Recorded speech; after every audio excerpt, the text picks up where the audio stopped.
আর আপনি এটা করেন আপনার গ্রাহকদের জন্য মূল্য তৈরি করে এবং কোম্পানির জন্য গ্রহণযোগ্য মুনাফা নিশ্চিত করে। এখন অবশ্যই আমাদের ক্ষেত্রে এটা সবসময় কোম্পানির জন্য সেই মুনাফা আনার ব্যাপার নয়। আসলে এটা আমাদের জন্য, মানে ব্যবসার সহযোগীদের জন্য মুনাফা আনার ব্যাপার। এটাই ব্যবসায় জয়ী হওয়া দুই দিকের ব্যাপার। হ্যাঁ, কোম্পানি সফল হবে, কিন্তু আমরাও সহযোগী হিসেবে সফল হব। আর কোম্পানি যত ভালো করবে, জানেন সেটা আমাদের জন্য কি মানে? এর মানে আমাদের সবার জন্য আরো ভালো, আরো সফলতার গল্প তৈরি হবে। একটু অপেক্ষা করুন। একটু আমার স্ত্রীকে একটা মেসেজ দিতে হবে। তাহলে এখানে জড়িত আছে গ্রাহকের চাহিদা বোঝা, শক্তিশালী মূল্য প্রস্তাব তৈরি করা, আর শক্তপোক্ত বিক্রয় ব্যবস্থা ও প্রসেস থাকা। তাহলে চলুন আমরা এই অংশটা আগে নিই, তারপর সামনে এগোবো। গ্রাহকের চাহিদা বোঝা। আমাদের সিইও আশমুফারেহ কি একটা কথা বলেছিলেন। তিনি বলেছিলেন, যদি এর দরকার থাকে আমরা এটা তৈরি করব। যদি দরকার না থাকে তাহলে আমরা এটা তৈরি করব না। এটাই আমার কাছে গ্রাহকের চাহিদা পূরণ করা। এটা আসলেই গ্রাহককে ব্যবসার সামনে রাখা এবং বলা ও করা, ঠিক আছে, এই পণ্য বা এই সেবার দরকার আছে। আমরা এমন কিছু তৈরি করব যা গ্রাহকের চাহিদা অনুযায়ী বিশেষভাবে তৈরি। এটি কেবল গ্রাহকের জন্য নয়, কোম্পানির জন্য একটি অত্যন্ত শক্তিশালী মূল্য প্রস্তাবনা দেয়, কারণ এটি কোম্পানিকে একটি খুব মজবুত বিক্রয় ব্যবস্থা ও প্রক্রিয়া দেয়। এর মানে হচ্ছে এখানে শেষ পর্যন্ত জেতার সম্ভাবনা অনেক বেশি, আর সেটাই তো আসল বিষয়। এছাড়াও একটি সফল ব্যবসায়িক মডেল মূল্য সৃষ্টি ও আহরণের সদ্গুণ চক্র তৈরি করে। এখন আমি যত বেশি ব্যবসায় সফল হওয়ার উপায় এবং কি করতে হয় এসব নিয়ে গবেষণা করি, বারবার একই বিষয়গুলো সামনে আসে। আর তার মধ্যে মূল্য হচ্ছে সবচেয়ে বড় বিষয়গুলোর একটি, যেটা আমি সব সময় দেখি। গ্রাহককে মূল্য দেওয়াই নিঃসন্দেহে একটি সফল ব্যবসা গড়ে তোলা সঠিক পথ। তাহলে চলুন এবার একটু বিশ্লেষণ করি এবং বিস্তারিত দেখি ব্যবসায় জিতে হলে আসলে কি কি লাগে। প্রথমেই আপনাকে আপনার ব্যবসার মূল্য এবং লক্ষ্য গ্রাহক নির্ধারণ করতে হবে। স্পষ্টভাবে নির্ধারণ করুন আপনার ব্যবসা কি অনন্য মূল্য দিচ্ছে এবং আপনি আদর্শভাবে কাকে গ্রাহক হিসেবে আকৃষ্ট করতে চাইছেন। মনে আছে আমি সেদিন নিশ মার্কেট নিয়ে কথা বলছিলাম। আমি বলছিলাম ব্যবসার মধ্যে আলাদা আলাদা বিষয়ে ফোকাস করাই অনেক ভালো, বরং একটা বড় পরিসরে ছড়িয়ে পড়ার চেয়ে। আমি ব্যক্তিগতভাবে বিশ্বাস করি আপনি যদি আপনার লক্ষ্য অর্জনের পরিধি ছোট করেন তাহলে আপনার সফলতার গল্প অনেক ভালো হবে। কারণ দিনের শেষে আপনি সবার জন্য সবকিছু হতে পারবেন না। তাই আপনি কি অর্জন করতে চাইছেন সেটা নির্ধারণ করলে ব্যবসায় সফল হওয়ার সম্ভাবনা অনেক বেশি থাকে। আপনাকে অবশ্যই আপনার লক্ষ্য শ্রোতা, আপনার গ্রাহক সম্পর্কে গবেষণা করতে হবে এবং তাদের নির্দিষ্ট চাহিদা ও পছন্দ অনুযায়ী আপনার বার্তা ও অফারগুলো সাজাতে হবে। আমরা তো এটা নিয়ে সেদিন কথা বলেছিলাম, তাই না? ওহো, মাফ করবেন, ট্রলিগুলো পাশ দিয়ে যাচ্ছে। গবেষণা নিয়ে, মার্কেটিং গবেষণা নিয়ে, এবং সেখানে বলা হয়েছিল আপনি যদি মনে করেন আপনাকে অবশ্যই আপনার বার্তা সেই গ্রাহকের জন্য সাজাতে হবে যাকে আপনি আকৃষ্ট করতে চান। খুবই গুরুত্বপূর্ণ। এটা কিভাবে করবেন? সার্ভে করার মাধ্যমে নির্দিষ্ট গ্রুপে থেকে এবং গ্রাহকরা কি খুঁজছেন সে সম্পর্কে প্রশ্ন করার মাধ্যমে তখন আপনি আপনার বিক্রয় বিষয়বস্তুটা একেবারে নির্দিষ্টভাবে সাজাতে পারবেন যেটা আপনি অর্জন করতে চাইছেন। এছাড়াও একটি শক্তিশালী বিক্রয় কৌশল তৈরি করুন। এটাই আমরা এখন আলোচনা করছি, একটি আকর্ষণীয় বিক্রয় পিচ তৈরি করা যা আপনার টার্গেট অডিয়েন্সের কাছে আপনার ভ্যালু প্রস্তাবনা স্পষ্টভাবে তুলে ধরে। নিশ্চিত করুন যে আপনার একটি শক্তিশালী বিক্রয় ব্যবস্থা ও প্রক্রিয়া রয়েছে, কারণ এটি নতুন ডিলার অর্জনের জন্য কার্যকর। এর চেয়ে খারাপ কিছু নেই যখন সঠিক ফানেল না থাকে, মানুষ সেই পথে যায় কিন্তু সেগুলো ঠিকভাবে কাজ করে না। যদি আপনি উদাহরণস্বরূপ আপনার বিক্রি করতে চাওয়া পণ্যের জন্য খুব ভালো ফ্রন্ট এন্ড মার্কেটিং ক্যাম্পেইন করেন, গ্রাহকরা সেটা পছন্দ করেন, ক্লিক করেন, কিনতে যান।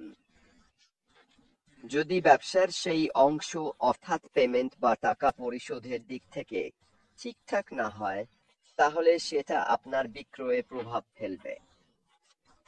মানুষ আসলেই ক্লিক করে চলে যাবে এবং নানা কথা বলবে, আর আপনি বিক্রি করতে পারবেন না।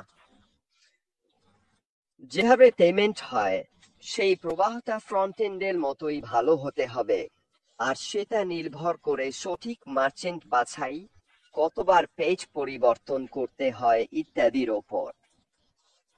তাই যখন আপনি এই বিষয়টি দেখছেন, তখন এটা খুবই গুরুত্বপূর্ণ যে বিক্রয় প্রক্রিয়ার অংশ হিসেবে এটাও আপনি খেয়াল রাখছেন। পাশাপাশি সামনাসামনি বিক্রয় উপস্থাপনাও বিবেচনা করুন, কারণ নতুন ব্যবসা নিশ্চিত করতে এগুলো দিন দিন আরো গুরুত্বপূর্ণ হয়ে উঠছে। আমি আপনাকে সেদিন এ বিষয়ে কি বলেছিলাম? আপনি নিজেই বিক্রয়ের একটি অংশ। মানুষজন আপনাদের বুঝতে হবে, আমি নিজেই একটি পণ্য হতে যাচ্ছি, এটা আপনাকে সংজ্ঞায়িত করতে হবে। আর সামনাসামনি থাকা, হয়তো লাইভ ভিডিও করা, নিশ্চিত করা যে মানুষজন চ্যাট এলাকায় নির্দিষ্ট পণ্যের ওপর প্রশ্নোত্তর করতে পারে, এসবই আপনার ব্যবসায় বিক্রির পরিমাণ বাড়িয়ে দেবে। কেন? মানুষজন কণ্ঠের সঙ্গে একটি মুখ মিলিয়ে নিচ্ছে, চ্যাটে যা লেখা আছে, ওয়েব পেজে যা লেখা আছে তার সঙ্গে একটি মুখ জুড়ে দিচ্ছে ইত্যাদি। আর আপনি যদি এইভাবে সামনাসামনি পণ্যের বা ব্যবসার উপস্থাপনা করেন, তাহলে তারা আপনার সঙ্গে অনেক বেশি স্বচ্ছন্দ বোধ করবে। তাই আপনাকে যা করতে হবে তা হলো আপনাকে গ্রাহক সন্তুষ্টির ওপর মনোযোগ দিতে হবে, যেটা আসলে আমরা এখানে যা বলছি তারই একটি অংশ। তাই গ্রাহক সন্তুষ্টি ও ধরে রাখার বিষয়টিকে অগ্রাধিকার দিন, কারণ নতুন গ্রাহক তৈরি করা এবং তাদের ধরে রাখা এটাই জেতার একটি মূল দিক। কেন কেন এটা একটি মূল দিক? দেখুন, শুরুতেই বলি, যদি আপনি আপনার বিদ্যমান গ্রাহকদের ধরে রাখতে পারেন, তাহলে নতুন কাউকে খুঁজে বের করার দরকার পড়ে না। একবার যখন আপনার সেই গ্রাহক ভিত্তি তৈরি হয়ে যায়, তখন আপনি নতুন পণ্য ও সেবা সেই গ্রাহকদের কাছে সহজেই পরিচয় করিয়ে দিতে পারেন, নতুন গ্রাহক খোঁজার ঝামেলা ছাড়াই। এটা যে কোনো ব্যবসার জন্য একদম জরুরি ফর্মুলা, আপনার গ্রাহক ভিত্তি বাড়ানো, কিন্তু একই সঙ্গে নিশ্চিত করা যেন কেউ মাঝপথে হারিয়ে না যায়। এটা করতে হয় অফার দিয়ে, সামনাসামনি যোগাযোগ করে এবং আসল মূল্য দিয়ে।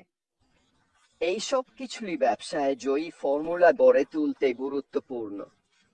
আপনাকে আরো চেষ্টা করতে হবে যাতে আপনি আপনার প্রতিযোগীদের চেয়ে গ্রাহকদের আরো ভালোভাবে সেবা দিতে পারেন।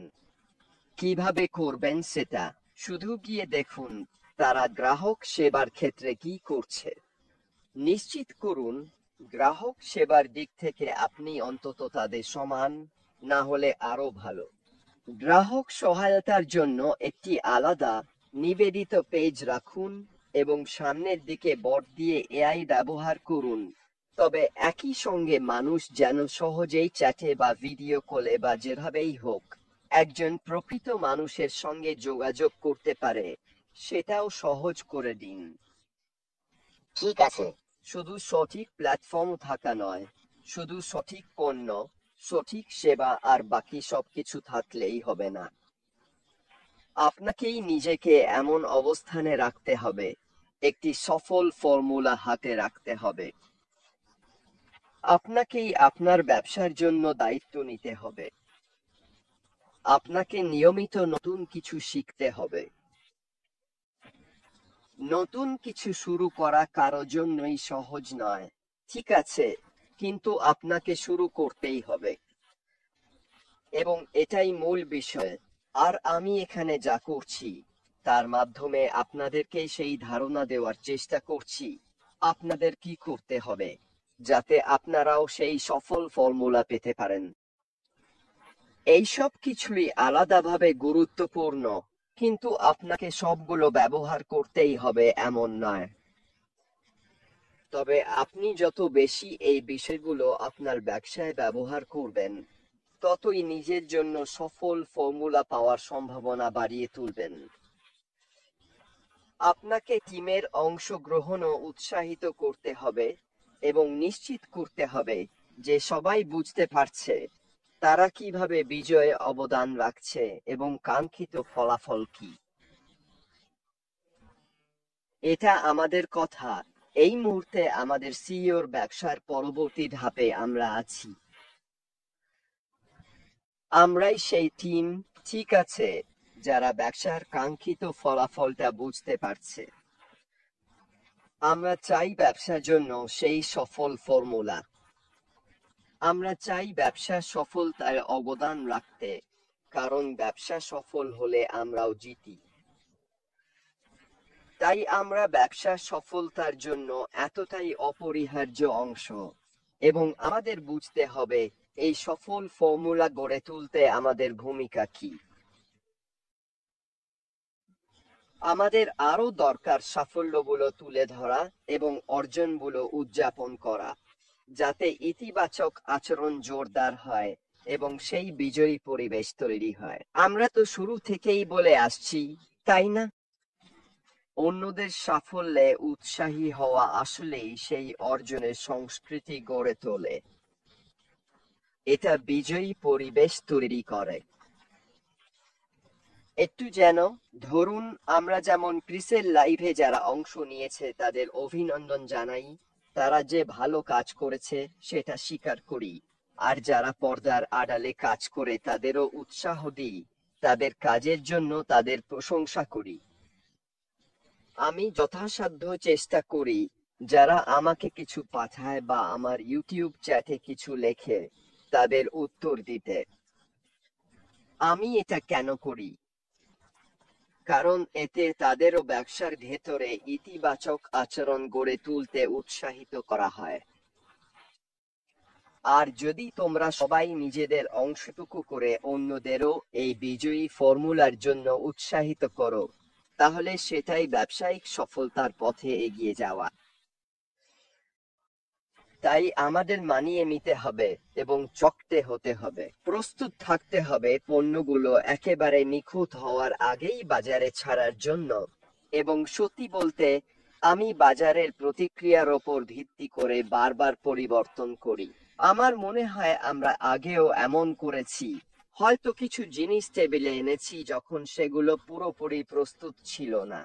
আমার মনে হয় কিছু একটা দিয়ে শুরু করা এবং সেটার ওপর ভিত্তি করে গড়ে তোলা গুরুত্বপূর্ণ। আমার মনে হয় অবশ্যই সেটা কাজ করতে হবে, কিন্তু তুমি এমন কিছু দিয়েও শুরু করতে পারো যেটা এখনো চূড়ান্ত পণ্য নয়। আমার মনে হয় আসলে চূড়ান্ত পণ্য নয় এমন কিছু দিয়ে শুরু করাটাই বেশি গুরুত্বপূর্ণ, কারণ তখন গ্রাহকরা দেখতে পাবে তুমি তাদের যে পণ্য বা সেবা দিয়েছ বা তারা যেটাতে অংশ নিয়েছে সেটার উন্নতি হচ্ছে। এতে গ্রাহকরা বুঝতে পারবে তুমি তোমার ব্যবসায় সক্রিয় এবং তাদের কাছ থেকে পাওয়া বাজারের প্রতিক্রিয়ার ভিত্তিতে পরিবর্তন আনছো। ভয় পেও না, হিসেব করে ঝুঁকি নিতে এবং পরিবর্তনকে গ্রহণ করতে দ্বিধা করো না। আমার মনে হয় জীবনের সবকিছুই কোনো না কোনো ভাবে একটু হিসেবে ঝুঁকি, আর তোমাকে নিশ্চিত করতে হবে যে বলে না সাহসী জয়ী হয়। আর তোমাকে সেই বিশ্বাসের ঝাঁপটা নিতে হবে, এমন কিছু করতে হবে যা অন্যরা করবে না, যাতে তুমি তোমার কাঙ্ক্ষিত সাফল্য পেতে পারো। যদি তুমি সেটা না করো, তাহলে তুমি সেই লাখ লাখ মানুষের একজন হয়ে থাকবে যারা শুধু পিছনে পড়ে আছে। রিচার্ড ব্র্যানসন কি বলেছিলেন? যদি কেউ তোমাকে এমন কোনো সুযোগ দেয় যেটা নিয়ে তুমি নিশ্চিত নও, তাহলে হ্যাঁ বলো, তারপর শেখো কিভাবে সেটা করতে হয়। ঝুঁকি নেওয়াটা জরুরি, আর তুমি যা করছো তা সব খুঁটিনাটি না জেনেও তাতে ঝাঁপিয়ে পড়া দরকার। কারণ যখন তুমি সবকিছু জেনে ফেলবে, তখন আসলে তুমি অনেকটাই পিছিয়ে পড়ে যাবে। আর আমরা যা করার চেষ্টা করছি তা হলো সবাইকে সেই বাড়ন্ত গ্রাফের সামনে নিয়ে আসা, যেন তারা পিছনের দিকে না থাকে, এবং পাশাপাশি নিয়মিতভাবে তোমার অগ্রগতি পর্যবেক্ষণ করো এবং প্রয়োজনে তোমার কৌশলগুলোকে সেই অনুযায়ী পরিবর্তন করো, যেভাবে তুমি প্রতিক্রিয়া পাচ্ছ। তাই এই গুরুত্বপূর্ণ ক্ষেত্রগুলোর ওপর মনোযোগ দিলে ব্যবসাগুলো জেতার এবং দীর্ঘমেয়াদে সফল হওয়ার সম্ভাবনা বাড়াতে পারে। ঠিক আছে, তাহলে আমি আন্তরিকভাবে আশা করি বন্ধুরা, এটা তোমাদের কাছে আকর্ষণীয় লেগেছে। আমার জন্য তো লেগেছে। এটা দেখায় সেই জয়ী ফর্মুলা পাওয়া শুধু একটার উপর নির্ভর করে না, এটা অনেক অনেক বিষয় নির্ভর করে, যেগুলো আমাদের আয়ত্ত করতে হবে, বুঝতে হবে, এবং সেগুলো আমাদের নিজের ব্যবসায় প্রয়োগ করতে হবে, যাতে আমরা নিজেদের জন্য সেই জয়ী ফর্মুলা পাওয়ার সর্বোচ্চ সুযোগ তৈরি করতে পারি। যাই হোক বন্ধুরা, আজকের জন্য এটাই ছিল আমার পক্ষ থেকে।